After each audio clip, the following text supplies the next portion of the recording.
Masuk berita selanjutnya, dua beradik ini kompak nian karena sudah melakukan aksi curanmor di beberapa TKP di kota Palembang.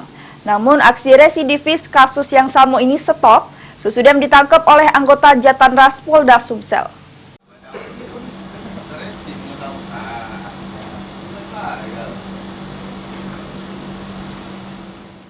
Inilah dia dua beradik yang kompak ngelakukan aksi curanmor di beberapa TKP di kota Palembang.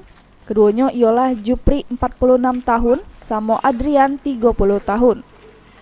Kedua tersangka yang merupakan residivis kasus yang sama ini dak berkutik sesudah ditangkap tim opsional unit 4 Jatanras Polda Sumsel. Jeru aksinya, kedua tersangka guna kunci letter T untuk menggasak motor korbannya.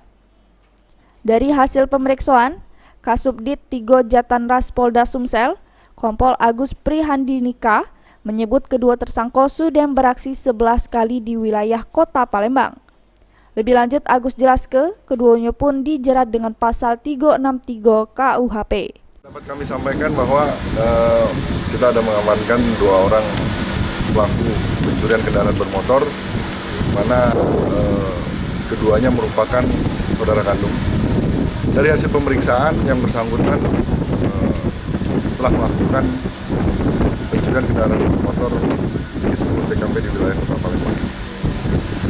Kemudian pasal yang diterapkan itu pasal 363 KUHP, dan kedua tersangka juga merupakan residivis kasus yang sama, kasus curanmor. Akibat perbuatannya, kedua tersangka balen lagi harus ngerasa kedinginnya tedok di jeru sel tahanan. Mulyadi, PAL TV.